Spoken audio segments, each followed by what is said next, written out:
3, 2, 1. Boom. All right. Hey, welcome everybody back to another podcast episode here in the No Idea channel. We are super excited today.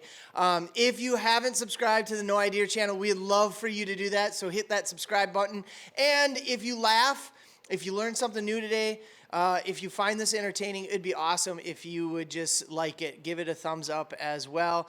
But this is episode 2. Adam, Episode of the podcast. 2. And you can also find this podcast, just the audio version, anywhere you listen to your podcast, Apple Podcasts, Spotify, you name it. You can go there and make sure you subscribe to our podcast as well on those platforms as well. It helps us. It helps us. But we're so glad you are tuning in. Here we go. If you're not watching the video and if you're listening, joining me is obviously my brother. He makes up the second half of the No Idea crew. I make up the brains. The brains. Yes, that. you. And to you're the brawn. well, you're the maybe logistics. both. I don't know. And today is really special because we do have our first guest. Yes! Of the podcast, and one. you're guest number 1 on the podcast. This is Mike Hoepner of the Eau Claire Goose Posse, correct? Eau Claire Goose Posse. Eau Claire Goose Posse. You guys hang out. Yeah, okay, hold on. Where did Eau Claire Goose Posse come from? Okay, I invented that when we were chasing geese, and when you look at the old westerns, the people that chase down the bad guys were a posse. You got a posse together to Yeah. chase Yep. down the bad guys. Yep. So we were chasing down the geese that everybody wants to get rid of. So we're the Eau Claire Goose Posse. And even on your card, you have business cards. I And do on have the a business card, it says something like working with farmers since whatever date or how many years. Yeah. And that's truly a thing. I mean, farmers want the geese gone, right? So you're working with them. I know it's a little play on things, There but was a lot of play. so tell us, let's quick review goose season, how to go. We ended up with about 75 geese total. Damn! It's a down year for you, though. I mean, It's down almost half from our top. oh my end. goodness. So, but we hung it up early, and I had work issues that came up. We had, to the extent of helping out the farmers, I had 3 or 4 farmers calling me saying, "Hey, I've got 500 geese. Oh, you boy. guys want to come over?" And I'm like, "Yeah, this is the week I'm working." So half the geese, you attributed that to hanging it up early or something else? Mostly it was hanging it up early because we had opportunities late that we just couldn't get out Yeah. to. So Gotcha. you went with me scouting. Yep. We have to have that day of scouting. And I had guys calling me on a Friday saying, "Hey, the geese are here," and I'm like, "Yeah, and And I'm not. So if you want to see that episode, Right here. Click here, Yep, click right right there. there. We have an episode where we went out with Mike and the Goose Posse, and it was a successful day because it was fun. And I we only got a couple, but it was pastrami looked yeah. Oh my God, the Here's goose pastrami. the funny thing. Well, it's not funny. When my memory of that day was, so we're sitting in the layout blinds, right? And I'm shitting bricks because I don't know what the hell is going to happen. And I look over at you, and you're just sitting like a little kid in his pop-up blind, sipping your coffee. Like you were a kid in a candy shop. You were in heaven doing what you love to do. And I have that visual. Of you just sitting there drinking your coffee, bullshitting with everybody else. It was awesome. that's the best part about goose hunting right there is going out with people you like to hang out with. You met the crew. They're great. Coming out with you guys was great. And then sitting there watching the sun come up literally right in our faces that day. That was It was gorgeous. Sipping some coffee. That was amazing. So okay, I gotta ask though. So Aaron mentioned this once. I've known you for I don't know what 10 years or so, maybe somewhere around there. Do you ever watch Pawn Stars? Do you know the name Here we Rick? go. Do you know- Celebrity. Who do people say you look alike? Do you get people that come up and say, "Oh my God"? So 3 years ago, I won a Halloween contest because I put on a gold and silver pawn polo shirt, walked into the bar, and the guy that was the judge of the Halloween costume party looked at me and went, "Rick!" Boom. I Yeah. won a $25 gift certificate. Nice. That is amazing. So- that is amazing. For those who are not watching the podcast video and you're listening to this on your car radio or wherever, if you're at work, Mike looks like he's what do they call it? The Doppelganger. Doppelganger. Rick Harrison from the Pawn Stars. I mean, that's you, man. I just have to say, maybe 50 pounds less. Thank you. But yeah, a little lighter than Rick. I mean, I don't. Appreciate that. True story.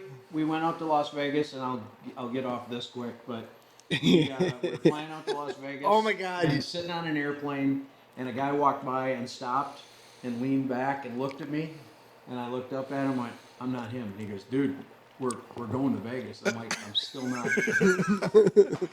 Took my picture in the airport after I told him again that I wasn't him, and then we went to the store the next day. And I got my picture taken twice by people that I told I wasn't him. That's awesome. You're a little white in the goat, though. I think if that was a little, I mean, Rick's a little darker in the goat. I'm trying to not look like him at this point. You know what's crazy? We visited the pawn shop. You know, the infamous pawn shop. It's very underwhelming It is. versus what you watch on Not TV. much bigger than them. No, I was like, this rather is have all it is. It's kind of crazy.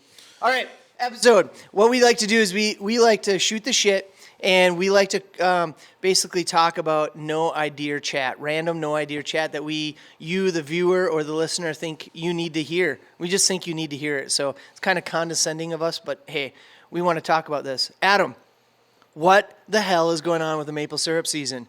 Our first podcast, our very first podcast that we launched. I know that's last year's though. Dang. That might be 2 years ago. Or 2 years ago, who knows? But our very I'm just the product guy. our very first podcast, we were getting the buckets out, washing the buckets, getting the taps out, getting the lines out, getting everything ready. We were excited you were going to pick up our brand new evaporator. We were super stoked. We tapped trees in, I think it was -3 degrees. It was that weekend where we had it was the last like wind chill advisory of -30. Overnight, so we tapped trees. But then by that Wednesday, remember that Wednesday it hit 60, so we were all freaking out. We were like, "This is gonna be awesome! Let's go!" What the hell? We've only had 2 boils since then. You are the maple syrup guru. Here's my thing. We've had so many people I haven't talked to in like 2 years will text me and be like, "Is your sap running?" Nope, ours neither. And again, we did the episode. Everybody check it out. Click here. We've done the episode with River Rich Maples. Yes. Okay. And the vacuum guys, they're pulling sap. We've kind of had 2 issues right now. Right now it's too cold. We don't get above freezing during the day, but a few days ago we wouldn't get below freezing at night. That doesn't bode well for gravity people like us. So we tap a tree, put a hose on the tap, and let it drip into the bucket. If it's not cold enough at night, there's many variables that it needs to drip into the bucket. The tree needs to give us the sap. It just hasn't been doing very well. Yeah. Plus, the ground, we're pretty confident the frost just came out just a few days ago. So I think we're just at the beginning City trees have been doing well. So I learned something really cool. I'm going to wow you right now. Oh my gosh. Both of you guys. I heard that, yes, during the day you want it to get above freezing, upper 30s, lower 40s. And then at night you want it to freeze because when it freezes the ends of the branches so that when it unthaws, that's what creates the vacuum. Unthaws would be freezing. Thaws. Or when it thaws. Thaws. Did I say unthaw? You said unthawed. My mom always said that. Unthaw. Yeah. It freezes that's again. That's very Midwestern. Very unthaws. But when it thaws, that's what creates the vacuum. To pull the sap up. To pull the sap up. No, okay. So what's your source? Because you did not okay. I googled it. I googled it, and It's on the internet. It's on the intranet, the World Wide Webs, and this week though it does look pretty good. It looks promising this week. Once we start hitting upper 30s we'll see though. and 40s. But a wise man just told me this week. Actually, he was really frustrated about things, and he said, "You'll know when the sap is running when there's sap in the buckets." So there you go.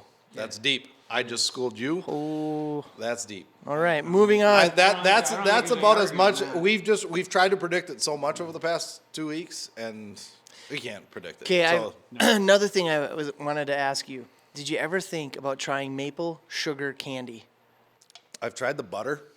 It's really difficult because it's so precise with the temperature, and you got to fluctuate it really quick. It looks amazing. I tried the butter. We put it on bagels. It was incredible, but it's a lot of work. The candy, they said you really have to start stirring because it's going to thicken up really fast, and you're boiling it at like 300 Yeah. or something. And you obviously boil it past. So the butter, what the butter was, which is just about candy, but then you shut it down earlier. You don't get it up to that temperature.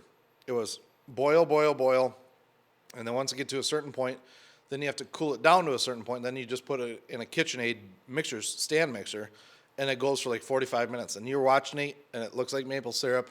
Then all of a sudden, boom! Within 2 minutes, it turns into this a little bit lighter than peanut butter, and it's spreadable. It's delicious. But if you go a little bit further, it'll turn into that hard candy you can pour into molds and things like that. Well, and I heard people that do maple, they get it to maple sugar and they never go back to the like regular sugar. They think it's awesome. There was a lady that we used to work with at the phone company that made the maple sugar, and it reminds you of brown sugar in appearance. Yep. But the flavor just explodes. It's Nice. so good. The problem with doing all that stuff is the price you can get for maple syrup as maple syrup. It's not that we don't sell it. It's just we go through it. I think my kids would like the volume of the syrup itself versus a brown sugar in their cupcakes. All right, one thing we like to do is we like to pull 1 or 2 articles of people who have no idea what the hell they're doing. Outdoor dumbasses. Outdoor dumb asses, and these are fun ones. Like that better than throwing themselves under. And the first one is the best because it was a dumbass Viking, Minnesota Viking fan. So get this. Are you a Vikings fan? Oh, sorry if you I are. don't know anybody that's. Okay. Okay, good. We just got him going. And we apologize. I've been told not to associate with negative people. And just for all you listeners and viewers, we do understand that this one guy does not represent all Minnesota Viking fans. So, but this, a Minnesota walleye poacher was busted with 10 times the legal limit. The warden says that he kept them to serve during Viking games, Viking football games. Oh my God. Well, does it say how he prepared them? Were they deep fried? Were they baked? Because, I mean, there was no action. He had. This is true. This is true. Yeah, this guy had 59 walleyes. He was caught with 59 walleyes in his freezer. And the game warden says it was pure gluttony. But this isn't this guy's first run-in. He's had some other run-ins. 2018, right? Yeah. He's got a ticket in 2018. They said, something I like think that. he's addicted to catching and keeping fish. He was keeping them for when people came over to watch the Vikings game on TV. So, I mean, you could go many places with this when it comes to Vikings and the fans. And If he the- had more friends, wouldn't he get rid of more fish? you would think so. You'd think so. But he was also convicted of illegally netting of whitefish and possessing illegal containers of boundary water canoe area wilderness containers. That's interesting. He was convicted for fishing with an would that extra be? line. Go back. What would that be? Would I that don't be know. like Illegally driftwood netting or of something like that? and once for possessing illegal containers in the boundary water canoe area wilderness. I wonder if he took Glass. glass and Took stuff. a So I mean, these are 175 or like something up there. yeah, but it's he pleaded guilty. Restitution value of wild animals is over $1,000. That's $30 a piece, so 53 of them would be valued at $1,590. Damn! All for the walleye. All for a Vikings game. Could have Yeah. bought a lot of teeny weenies with that. Yes. There's a lot of other things I can come up with to eat during a football game. Walleye, for me, first of all, I can't catch walleye. They're just Probably because there's too many dipshits like this out there. but for me, if I'm eating walleye, I'm not sharing it. No, that's true. Actually, it's I'm very true. eating I'm eating this stuff with my. I know.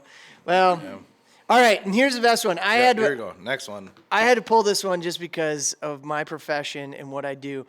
One of 2021's biggest bucks was poached in a church parking lot. And here's the the two wardens doing the grip and grin right here with the buck. That is a huge, It's one hell of a grin. huge ad. Yeah. And I heard wardens do this, the grip and grin, because everybody asks, why do wardens do the grip and grin where they throw the bear up on the tailgate and all that stuff? And come to find out, the wardens, they claim that they do that just for evidence to show, like, you can say, man, there's 400 pounds of meat that they confiscated, or the bear was this big, but when you actually see them holding it, and they said when it is taken to court as evidence, then people get to realize, whoa, that's a big one. So in 2021, 42,000 whitetail bucks were harvested by hunters in West Virginia.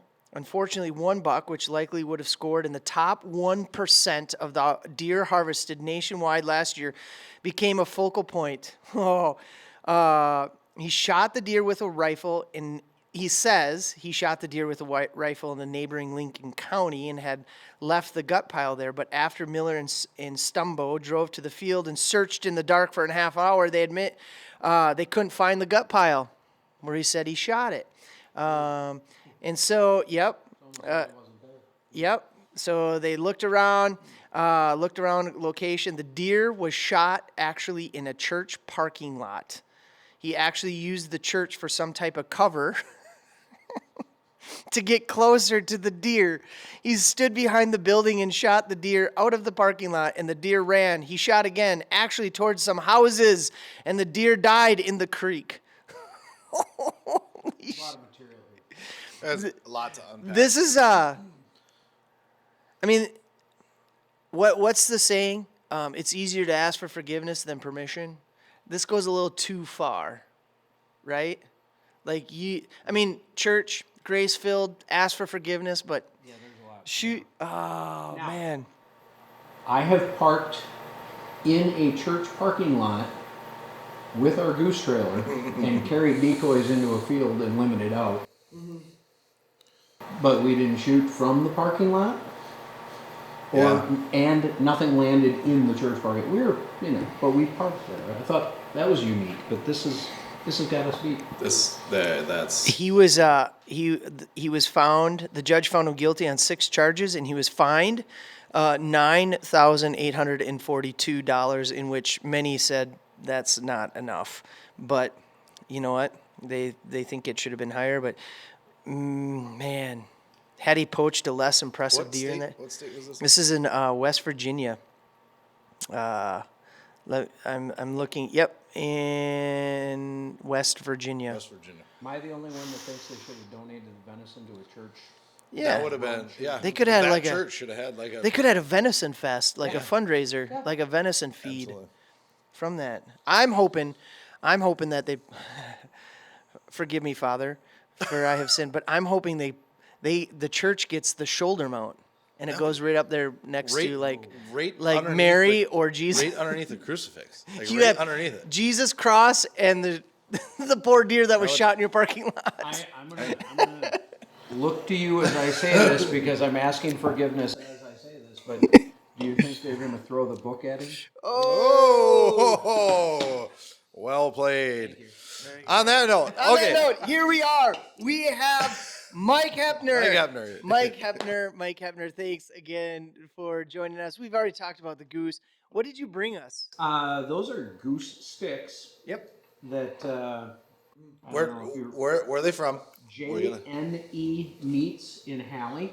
J&E. It's just north of the tank farm. Yep. They're relatively new. They're new. They are fantastic. And Janny. No. I've taken these to people who make venison sticks, and they took a couple of bites and looked at me and called me a liar and said that there's no way that's goose. It's goose. That's goose. I mean, I know it's goose, but It I know does not but taste I like goose. but I know what they're saying. Like, Right. it's such a good, and there's cheddar in there, right? Yep. I can always do without cheddar. I made the mistake a few years ago that I just don't like the cheddar. I love cheese, just don't like cheddar. These are incredible. I just don't like cheddar. You can get them without. That would be I incredible. don't know if it's as good as the pastrami. Is this their original? This is their original, so there's no other. I mean, it's got just that enough tang right here with Mm-hmm. the original, but I think that that's enough, for my family. Oh, they yeah, they don't want to, have to Yeah. take a And then- drink every time you take a bite. I've said this about a lot of stuff. Jacobson's, we have a great relationship with Joel and them up at Jacobson's. They're incredible people, have an incredible business. They make incredible snack steaks. Them included, sometimes I think snack sticks get just way out of hand. From teriyaki to whatever to pineapple, this is simple. Sometimes they go too, yeah. It just is really You good. want to taste the meat, Yeah, Yeah. this is really good. Because I think goose get a bad rap. Oh, absolutely. Goose and turkey. Oh, yeah, Yeah. absolutely. They get a bad rap, and people are like, "Oh, how do you eat that stuff?" And I'll be honest with you, I was the same way until we tried the goose pastrami that you made, and then these Those sticks. poppers. And Well, the but the turkey poppers that we made. We'll talk about those in a minute, but those So goose season's done. You ice fish over the winter. What'd you do to get you to this point? Because now we're going to transition into goose season, but what got you to this point in time of the year? yeah. What do you do for fun in the winter? Usually curl up in a ball and wait for winter to go away. Yep. But I have a friend, Doug, that said to me, he goes, "We're going out ice fishing," and I was like, "Why?" And he took me out, and we caught a bunch of perch, and I was like, "Cool." I went back to my wife, and I said, "Hey, I really had a good time. I might need to get a Vexilar," and she goes, "You need to go 5 more times before you start." spending money." Yes. So I went 5 more times. Had an old auger that I took in to get fixed, and now that runs. And Nice. went. And then you texted me asking about a sled. I'm like, hey, I need a sled Anybody- for hauling stuff out Yeah. on the ice because in a week I'm not gonna be able to drive out here anymore. And We have Dan's sled we can give him. Dan left it at my house here. Well, so- your kids use it as a sled down the road. Yeah. It's always up at the neighbor's Yeah, house. I know. Thanks, Dan. Well, nice and deep, so everybody fits. You want to know something funny? I got to bring this up one more time about geese. So I signed my son up for trap shooting at the Eau Claire Rod and Gun. Great, coolest thing. And we were out there tonight, and he was shooting trap, and I shit you not, 3 geese come flying over, no more than, I don't know, 100 feet up or so, maybe a little less, right over my son and all 5 guys shooting trap. I'm sitting there like, you Did got you it. just start to shake. Well, yeah, I'm like, please, Aiden, don't shoot him, don't shoot him, don't shoot him, don't shoot him. We want to do this. We don't want to get kicked out. But that's why they call it hunting. Like we were almost on the X, but No, we weren't. We saw the X. Yep. So, anyways, so we bring you here today because it's turkey season. It's that time of year where I've never turkey hunted. Aaron went once with Aiden, and it's not a very authentic. Well, no, it was authentic. It was a real situation, but you went out 20. we You got a went out turkey. 20 minutes. And you shot a turkey. We're like, okay, we're done. Yeah, that's not really. My son. And so now if he. you haven't taken a nap under a tree, you're not really turkey hunting. So the topic of conversation right now, because I know a lot of guys are looking for shotguns. Shotguns. Either you're like us, where you just get that itch and you just kind of want to check out the latest and greatest in weapons and things like that, or you're new into turkey hunting and you want to find out what's great. So when it comes to turkey hunting, Aaron, I know you had some stuff about calls, maybe some questions about decoys, things like that. What do you got? Yeah. What do you? Wait, me? Yeah, you. Well, I'm just enjoying this goose stick right now. I'm a. What kind of caller are you? Are you? You guys saw me goose hunting. Mm-hmm. I love hunting things that I can call. Mm-hmm.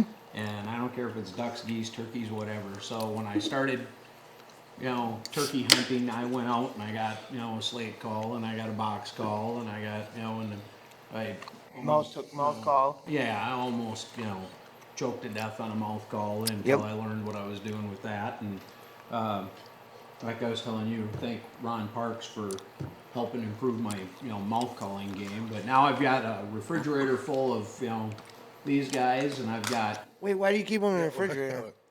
Are they like They're not live? in the. Are they They're like- not. They're are they not in the live fridge. bait? They're Do you not buy in the them fridge live on bait the. section? Here's my thing. At Shields, they're not.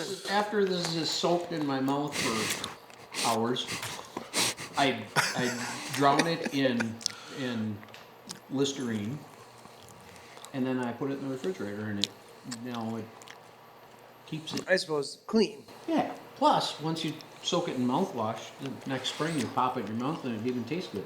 You know what I want to do? I want to create one that's infused with Fireball. Ooh. You could do that. So then you're all- I'm gonna guess that the alcohol might do damage to the reed there, but Well, So you prefer mouth calls?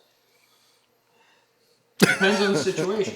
Okay. So the first turkey I ever shot, my brother and I were out in a rain, sleet, snowstorm, and we sat it out for a good half hour, 45 minutes, and we were walking back to the truck absolutely miserable. And my brother looked at me and said, "How do you call turkeys?" And I handed him a box call. And we were halfway back to the truck, and he took it out and he went, "Yelp, yelp, yelp," and we got triple gobbled. And we just kind of looked at each other, and I grabbed the call away from him like, that couldn't have just happened. And I did it again, and we got triple gobbled again, and we spotted the birds. So we ran and set up, and long story short, those three were up here on a hill, and another one dropped in, and I shot that one. But for long range, hey, there's nothing moving, I need to find something, a box call is fabulous. Yeah. For, hey, I don't know where there's a turkey coming in, or when I'm just setting up early in the morning and I think I'm in a good spot, I'm going to use a mouth call, and I'm going to be as quiet as I can. Do you so when we went goose hunting, we scouted. Do you scout to see where they're roosting? So you can determine the spot the next morning? I never have. I know people that will put them to bed and listen to them cackle and fly up at night. I've never done that. I've had the advantage of hunting private property where, I know the property a little bit, or the owner of the property knows the property a little bit and says, here's where they normally roost. And I've had one hunt where I was in the woods from the time I shut the door on the truck till the time I got back to the truck was 51 minutes. But that's kind of rare. I mean, you kind of try to set up where they're roosting and hope that they actually come to you and don't fly the other way with hens. do they pattern I shouldn't say pattern, but do they move as much as geese do? Like geese that, again, you guys scout one day, the next day they're a quarter mile away and won't come there. Yeah, I mean, it's totally possible, because if a hen walks off, that tom is going to go with that hen. And if she walks to the neighbor's property, there's a good chance that if they're picking through an alfalfa field there, especially early in the spring when they're picking bugs and stuff like that, that they're going to hang out closer to there than in the oaks or wherever I set up the day before. Yeah. Aaron, backing up, back to the calls. Did you ever take an art class and Bruce with Mr. Westland? Yep. Kevin Westland? Plenty. Okay. I took 4 years with him and 2 years of photography.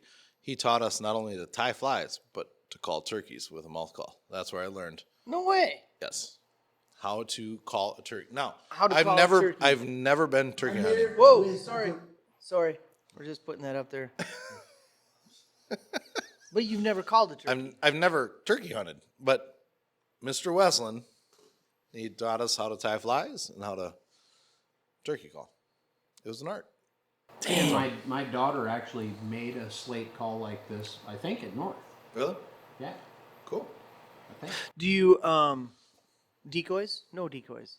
I'm not a decoy person. I'll take them with, and if nothing else is working, or if something's hanging up, and like the night before we hunted and they hung up, the next day we'll take decoys with and see if that'll help. Gotcha. So from a cost standpoint, I mean, goose hunting's expensive to get into because you need decoys, and decoys are not cheap. That's a shit, and you don't need like we had 2 decoys last year when we went. Oh, But turkey decoys. turkey Yep. hunting. But when you you can't use 2 goose decoys. I mean, you need a shit ton of decoys. So But where I can buy, a dozen goose decoys for whatever price, you can get into the Dave Smith turkey decoys that look more like a turkey than a real turkey. And you can spend $100 on one of those. wait, Then you end up shooting your own I decoy. swore, damn it, I swore that was a turkey. Smart move, man. That's a beautiful mount you got there. That's a beautiful beard. Yeah, it was my decoy. Really really iridescent. So we started this conversation. I've asked a few people. I want to get your take. Excited to get your take because I've asked about 3 or 4 people just kind of on a whim. I have no idea. I've never been. I'm an upland guy. I had 2 pointers, Marvin and Dino, Weimaraners, pheasants for the past 15 years. Never done anything like this. I'm an over and under guy. So start talking us through the shotguns, things like that. I think what we need to do is separate the hunter. Yeah. Let's do this. Let's do the what if. What if you're like me? So I'll turkey hunt. I'll dabble in it, but I doubt I'm going to be that, turkey season, can't sleep until it gets here, kind of thing. So I don't necessarily want a shotgun specific for turkey because I want to use it for other. So let's start there first. If you're a hunter who's just going to be like, hey, I love grouse, love partridge, or same thing, duck, grouse. That's the Larry Sturgis grouse. Grouse, the Larry Sturgis partridge, No, duck, duck, waterfowl. Wait, same thing. Goose and turkey. So you want the one-stop shop. Yeah, shotgun. if you're doing one shotgun. That's what I do. Okay. I obviously. I'm 3 for 3 with the people I asked. I want to know what yours is. I use a Winchester Super X3. Ooh. Semi-automatic with 28-inch barrel, I think. 29-inch. Semi-auto. Does it take 3.5s or 3s? I do not shoot 3.5s.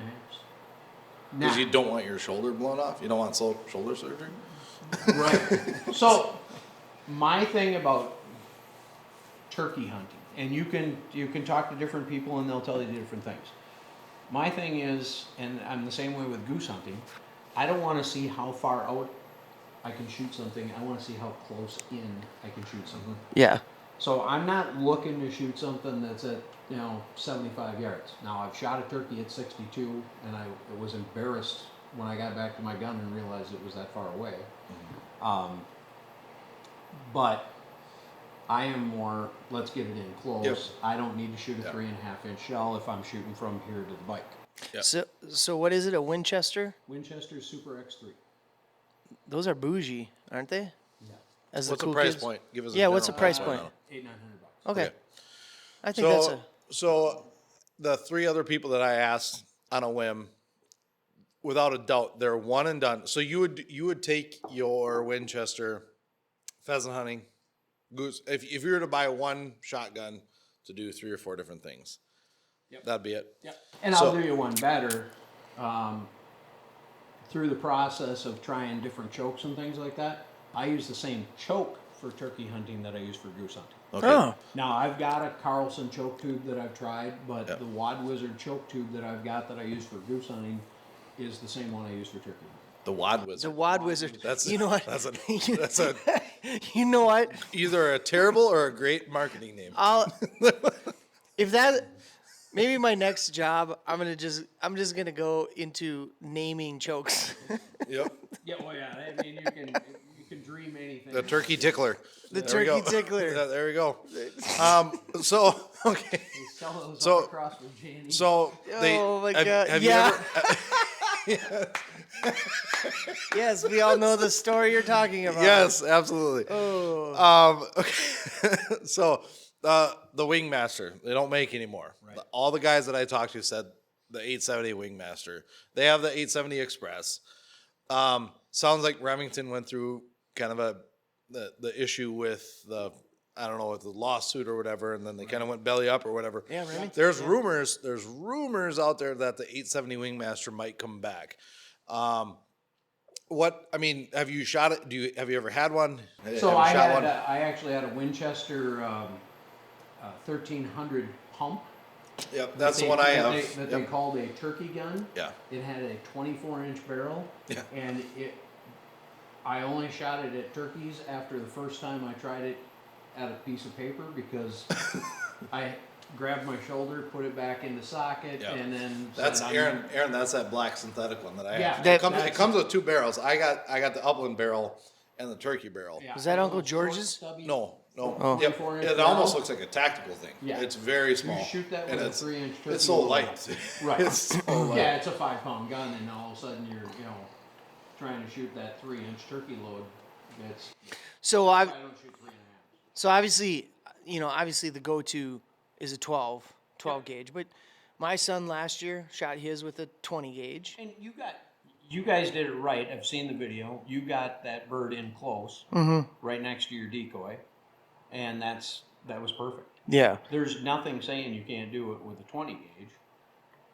It's just getting harder. Especially for him, because he wants to. You don't want to scare him off by having his shoulder come out of socket shooting a 12 gauge. Right. He's not a big kid, Yeah. but I mean, if you had a 16, that'd be awesome. I've always wanted a 16. And You got one.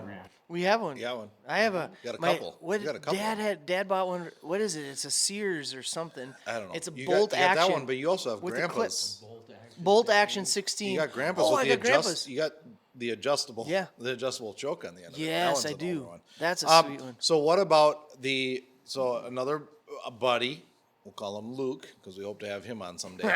Yes. The Benelli Nova pump. So there's a lot of different pumps and semi-automatics and this and that. Yep. Do you have a preference? Let's start there between pump and semi-automatic. Semi-automatic. Why? Just because it's going to take up some of the recoil. Okay. It's a gun I am really comfortable with. Yep. When I put that gun up, it's here. Yep. And my sight line is right, and I know where that gun's going. A lot of guys swear by pumps. They swear by them. And Luke- there's nothing. It's like a bolt action rifle. There's nothing more reliable than a pump action shotgun. You can take that thing and crawl in the mud and the snow and everything like that, and the turkey sticks its head up. Yeah. The gun's going to go off. But you're semi-automatic. You said. Yeah. Yeah. Because semis are easier on the shoulder. It's just a gun I'm used to for Okay. the most part. I mean, you can buy a turkey gun that's got, the thumb hole stock in it, and you're, it's set up Yep. for sniping, Yep. but that's a one-trick pony. Okay. You're not taking that goose hunting. So now let's transition into that. So you just said it, the thumb stock, the pistol grip, the one show pony. So now let's talk about are you versed enough in the if you're gonna be just a turkey hunter then you're gonna have your shotgun for pheasants, you're gonna have your shotgun for goose, and you're gonna have your shotgun for turkey. Do you hunt with any guys? Do you have one? I know no one that's set up just for turkey because The Winchester SXP Longbeard. That's what our buddy Brad Longbeard. with the thumb with a pistol grip. pistol grip and probably a red dot scope. And I that's don't what, know about the scope. He didn't tell me about That's that. what he uses. That's what Brad. Oh uses. yes. Our buddy Brad. Yep. Yeah, you might know Brad Summer. Oh yeah. Yeah, Brad. Yep. So now again, you bring budget into this too. Yeah. I mean, some of these stuff. I mean, the Benelli's Super Black Eagle that could take a 3.5, but that's a $1,500 gun. So You can get that's you can still Brownie, kill a bird your with a brownie, $300 gun too. right. So I believe no matter what you're hunting, whether it's deer, turkey, goose, I believe they don't know what they've been shot by. No. I don't think so. They don't know the difference We between could a have- we- $1,500 shotgun If it goes and a bang $300. and the bird tips over, you did it right. Right? I know. Again, if I'm going to buy the SBE, it's going to be because I'm going to use it for more than just one thing. Yeah.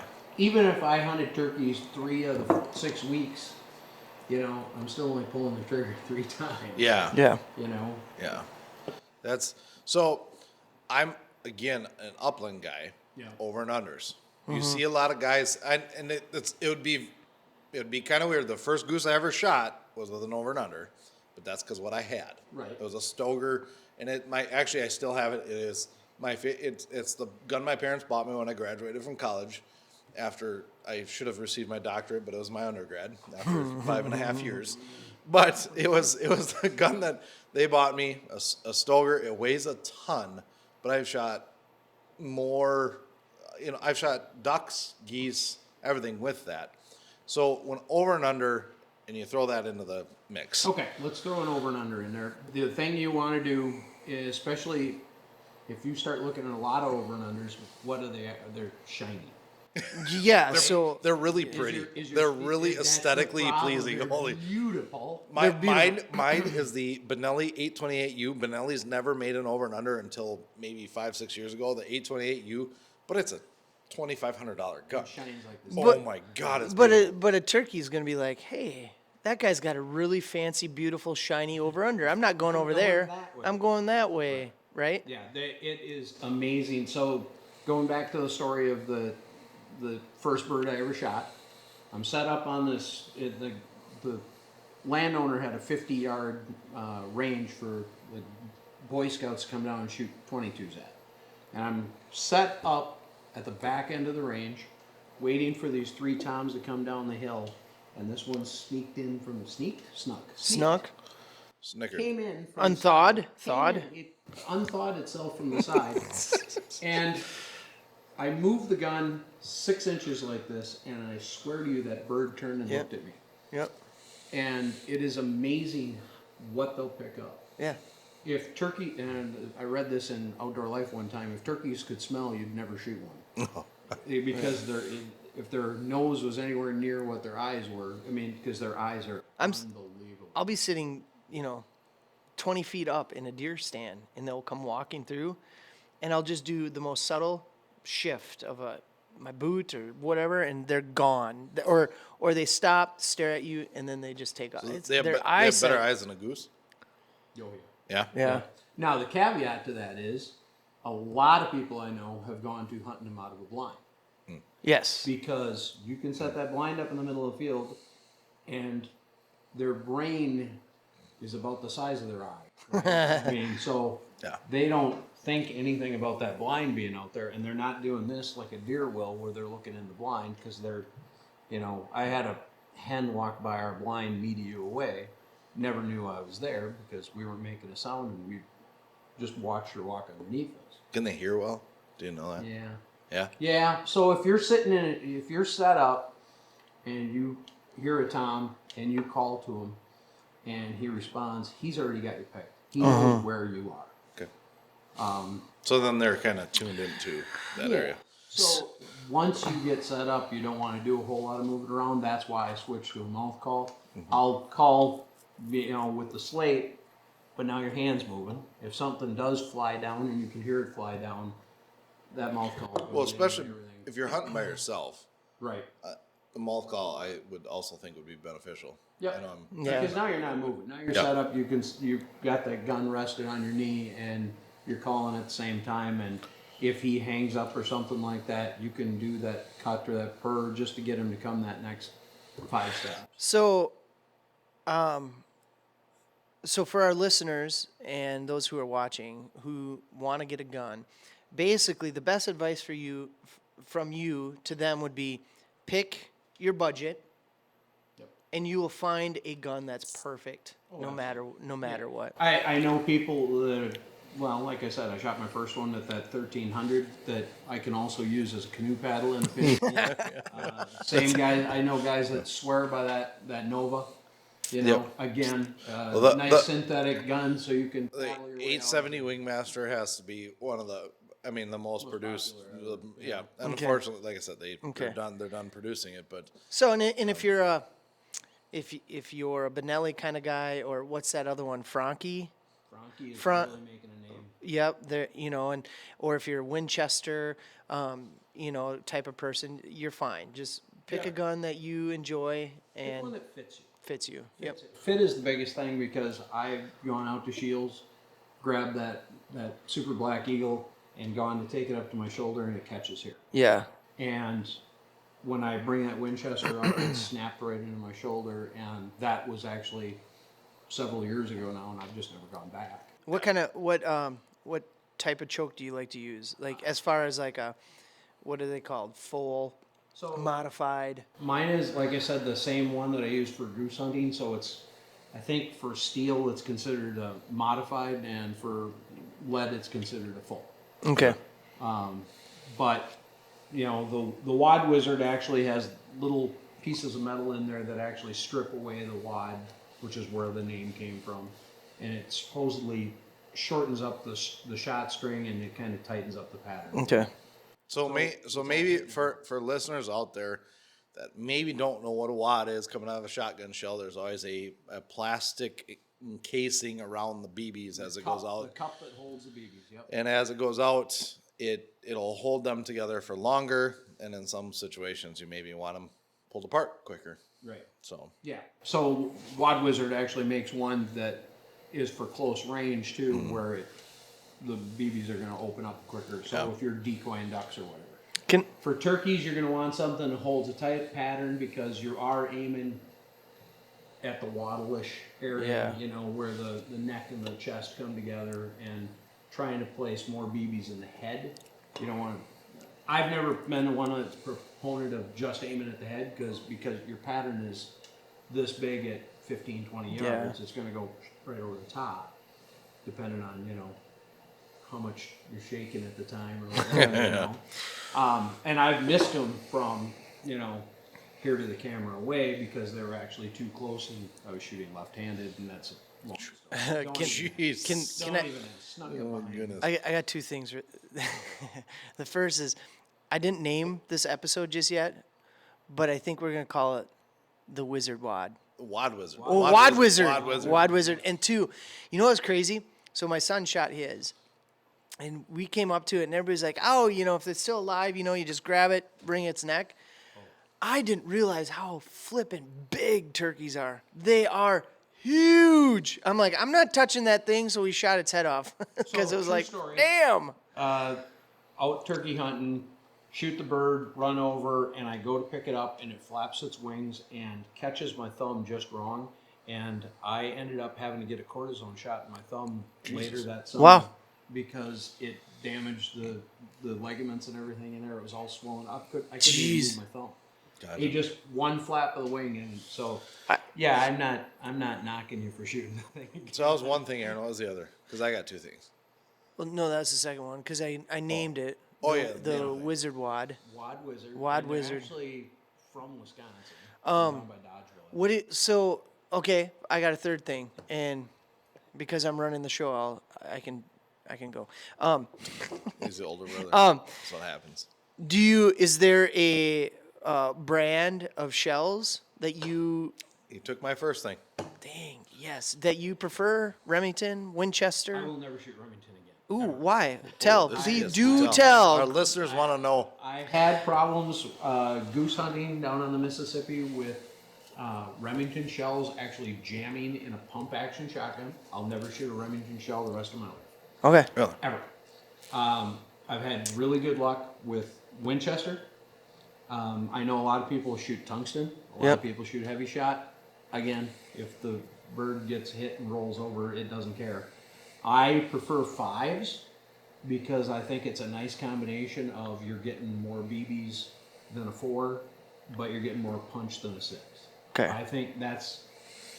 Well, I don't, and there's wisdom going all over the place. That's a personal preference thing. And hey, what pattern's great in your gun? If you're going to turkey hunt and you're going to put this combination together and you're going to grab this choke and this shotgun shell and this guy, take some time, buy an extra box of shells, try the 5s, try the 4s, you know, try the Winchester, try the heavy shot, whatever you want to do, but don't just go into it saying, hey, this should work without shooting. will you come on again? Because I would love for you to expand on that whole, just shells in general, from like 3-inch, 3.5, 4s, 5s. But that's a topic for another episode. That'd be really cool. Okay, what about Federal?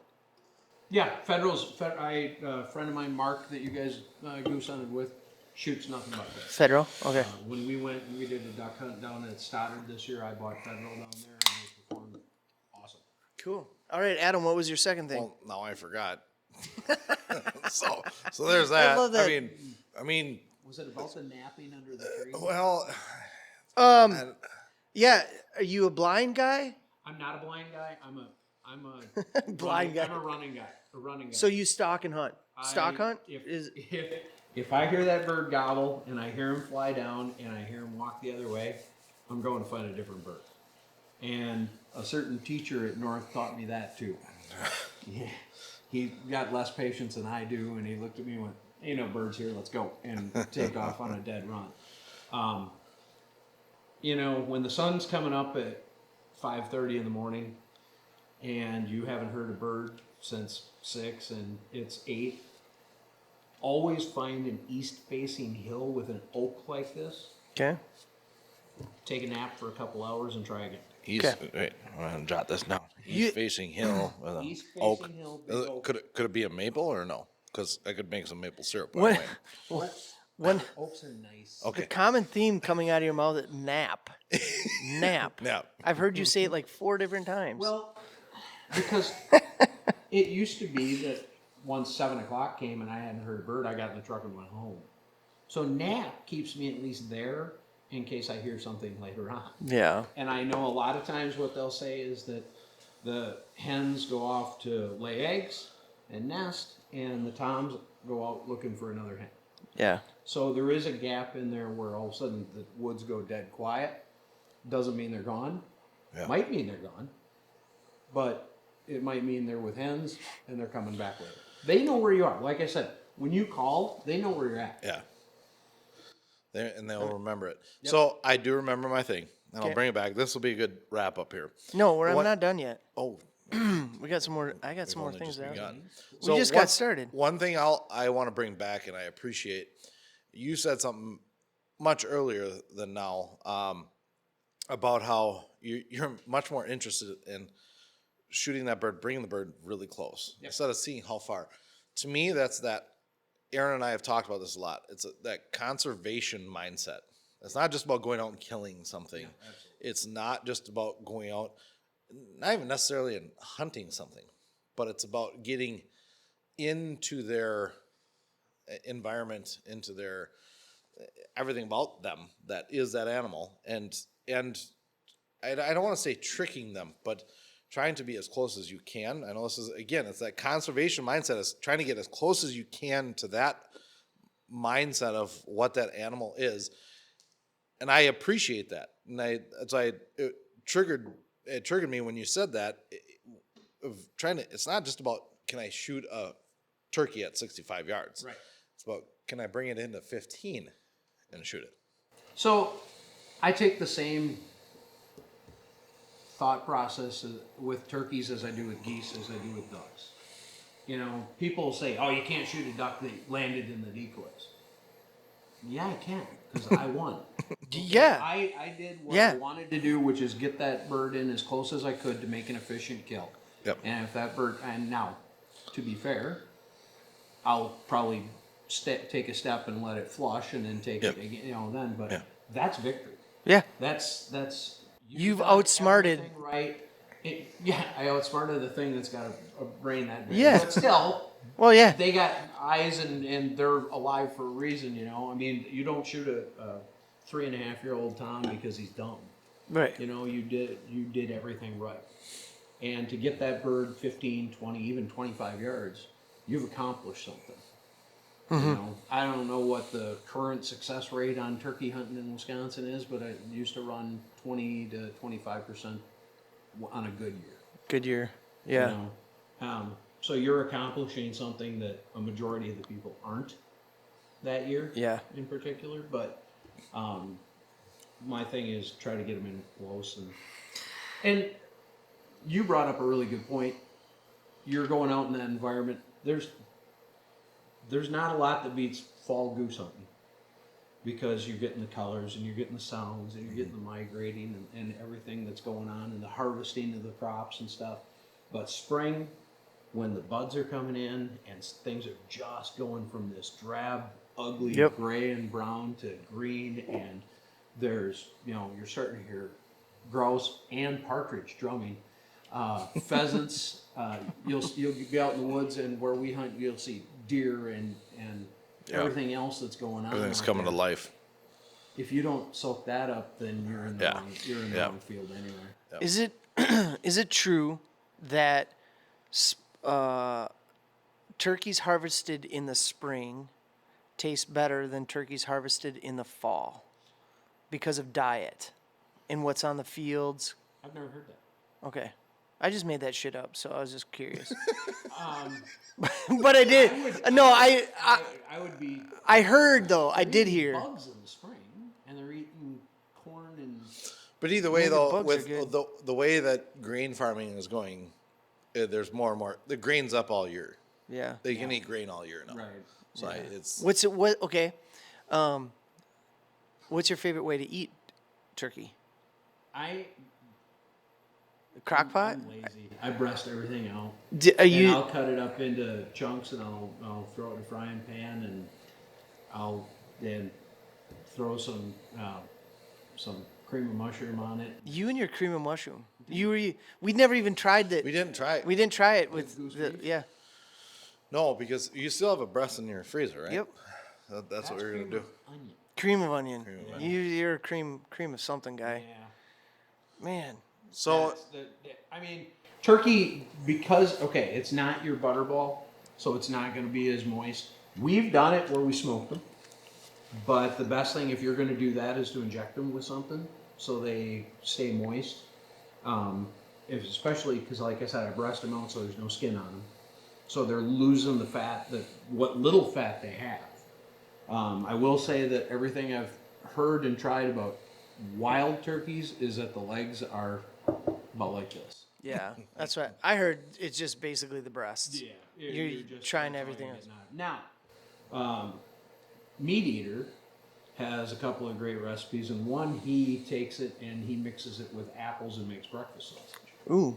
yeah, I've heard that. The one thing with any wild game too, though, is there's a lot of really good references in regards to internal temp. Don't overcook it. So many people with wild game get so up, they get so worried about diseases and things like that. Trust the internal temps. We have enough resources now. But, like the poppers that Aaron made, which is just turkey breast sliced into 1-inch strips, and then wrap them around something with banana peppers. And honestly, you just need to do that, and it's Cream cheese. unbelievable. It was funny. Adam said, "This is what you do." To explain the banana peppers and stuff. So I cubed it all up, and I was putting it on the skewers, wrapping them in bacon with a full banana pepper. And I was like, "What are you doing?" No, you cut the banana peppers up. Banana and peppers are intense. And there's so a lot, there's a lot of flavor there. So every cube of Aiden's turkey had a whole banana pepper. With You just need a slice with that and a thing. I Still mean, tasted good. But you pay attention to the internal temp because you don't need to overcook them. I mean, a lot of people do want to overcook stuff, even goose and all that kind of stuff. Which brings me to you're in the brotherhood of Masterbuilt. Masterbuilt Gravity Series.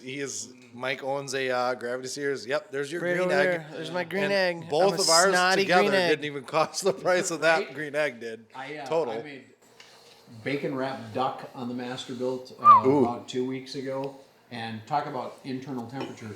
They were about that color. Oh, Yeah. It was what I did was I put a slice of pepper jack, filleted them open, stuffed some pepper jack cheese in there, wrapped it in bacon, and stuck it on the Masterbuilt. And it was, as soon as the bacon starts to just get done, yeah. don't let that duck go any further Oh. because you don't want. That's another one where you don't want it overcooked or it ends up like the table. Oh my God, we're getting into a whole nother episode now. I know. We gotta stop. Food and me, we get it. Oh yeah. Okay, so here in Wisconsin, turkey season is right around the corner. It begins in April. I think it's like the 20th, isn't it? Or earlier. Well, so Utah is really early. yeah, so it starts. Yeah, he could go, but the season begins like the second week of April, goes all the way through Labor Day week or Memorial Weekend. Yep. What did you draw? When are you going? I think I'm week 4.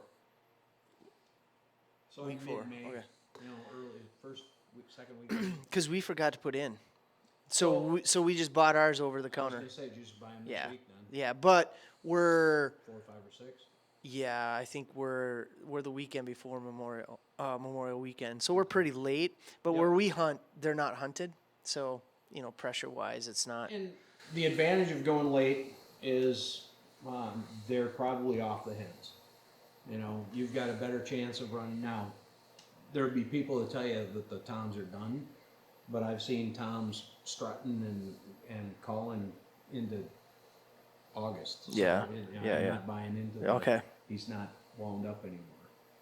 Man. So I there's an I think there's an advantage. Now the disadvantage is you're waking up at 2. Yeah. You know, And you hunt public land mostly or private? private. Private. Yep. I'm Kind of have your very go-to fortunate. place, Yeah. or okay, Yeah. not you know. I'm on my second go-to Is it? place. It's not like goose hunting where you can knock on the door and be like, "Hey, can we goose hunt here?" And the farmer's like, "Yeah." We've goose had hunting." that. Yeah. We've had that where a certain teacher at North will be driving along and we'll see turkeys and he'll be like, pull in there, knock on the door, and the Yep. next 20 minutes later we're belly crawling over a hill. We've done Yep. that. Yeah. Because it's not a deer. No. Yeah. It's not held in regard as a Right. deer.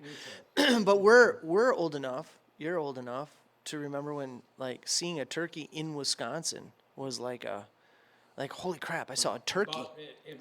To me, it runs about the same time frame as bald eagles, right? Yeah. 'Cause when it used to be when we were kids, you saw a bald eagle, you were freaking out. You were like, oh my god, make a wish. Yeah, and now Shit, they're dying out. I Everybody's saw one hitting 'em. coming home from work. Yeah. and- Yeah. But turkeys were like that until Yeah. Oh yeah. So Wisconsin traded partridge and rough grouse to Missouri for turkeys. Yep.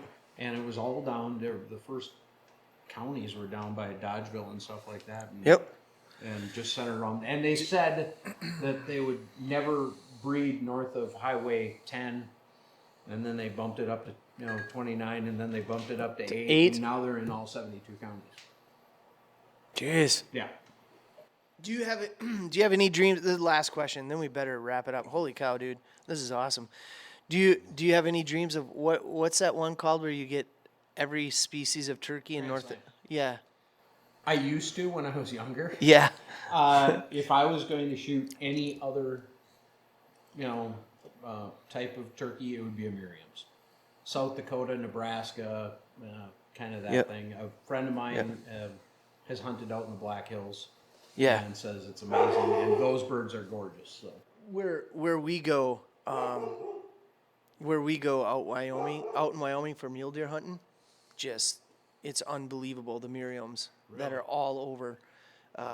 And there when we go out in November, we can buy over the counter ones and just shoot them. Really? Because there's just so many. So. That's cool.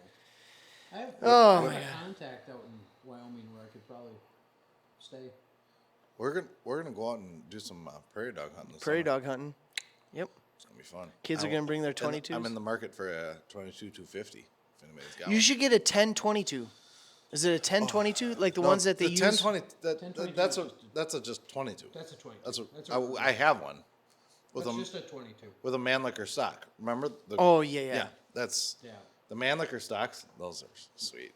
Yes. Yeah. It looks like it needs a bayonet. Right. But yeah. So there you go. I had a 22 250. What do I know? Is it? Yeah. So I got a 17. I'm going to bring that, but outside of 150 yards, if there's any wind, it's not going to be. And it's No. just as a little heads up, it's always windy out. Yeah, no kidding. I mean, yeah. You Cool. know that, but It's fun shooting a prairie dog with a 270. They go pretty high in the air. Well, Because they hate them out there because Right. the cattle will step and break their legs when we were out there, just really quick, when we were out there, they hired a man to come, and he basically, his whole job, and this took him a year to do because there's so many out there, is he would throw poison in it and stuff it with newspaper and get rid of them. But so are they're we like, going to see any? what's that? Are we going to see Oh any? no, they're back. Okay. I mean, yeah, they're if you're driving Hope so. they're unbelievable. across 90 through South Dakota, we were seeing them all over the place. Yeah. By Wall Drug and stuff. Yep, that's where we're going. We're going out to where in Wyoming? Are we going? We are going out just north of Devil's Tower. Oh. So you come into Sundance and then head north. Okay. So, but all right, Okay. well, Cool. holy Holy crap, cow. we should wrap it up. It's been what, an hour and 10 minutes? Hour and 10 15? minutes, and my wife is like, I need help with the kids. Put them to bed. So, well, Weird hey, that we get together and this happens every time. thanks for coming on. No, it's Would you awesome. come on again? Tomorrow, if you needed me. Okay, that sounds good. We can My do. wife won't talk to me, Yeah, we can do a goose hunt. We can do a goose hunt we have to episode. in the fall. We got to Oh, do well, another. we We have do to do that. another. We'll do better. It was fun, but again, I watched the episode and I'm like, oh, there's so much more. Oh, Yeah. that There's because I've been with you when I it's think been we were like just on that. scratching the surface Yes, that day, a goose and hunt. I think you were sitting. I could feel like you were sitting there saying, we're almost there. We're so close. Now, the thing is, the birds that did come in came in nice. Oh yeah, Yeah. Came This in is sweet. awesome. They were like, But we could do like, something on no. setting up decoys, setting like all that kind of Yeah. stuff because we didn't cover much of that. No, we've got it was a fun day. It wasn't an awesome day. We Yeah. need to get a day when the Yeah. wind's blowing and the cloudy and we're not staring right at God's flashlight. Yeah. Yeah. Well, thanks everybody for tuning in, watching, listening, wherever you're listening from. Again, you can find us on our socials, Instagram, Facebook. You can subscribe on Apple iTunes or Spotify. You like the table? You like this table? the table. This This table is game. so Have you ever cool. heard of Black Dog Flooring and Lumber? No. Shout out to him. He gave us this piece of lumber for our podcast. It's awesome. And Beautiful. coming up this Yeah. spring, we're going to be doing an episode on some magnets, magnet fishing. Magnet It's a fishing. huge thing. We're just kind of hearing about it. SRE Gear, give them a shout out and give them a check. I was watching that episode and you said something about SRE. And Oh my God. Oh, Search go to their website, sregear.com. Search and Recovery Engineering, and they're right out of they're out of Warrens, and they opened a place in Black River Falls. It's a family owned, awesome. Product thing, An so outdoor magnets. person's toy shop. I mean, it's Yeah. absolutely incredible. But yeah, we hope to do an episode on that too. Make sure to check out the River Rich episode that we did on our maple syrup extravaganza last week. Boom. And And a big thank you to you, Mike. yeah, Cheers. no kidding. Awesome. Thanks, man. Cheers on the White Claw. Ooh, cheers on the White Claw. All right. Okay. Good talk. See you out there. Absolutely. Thanks.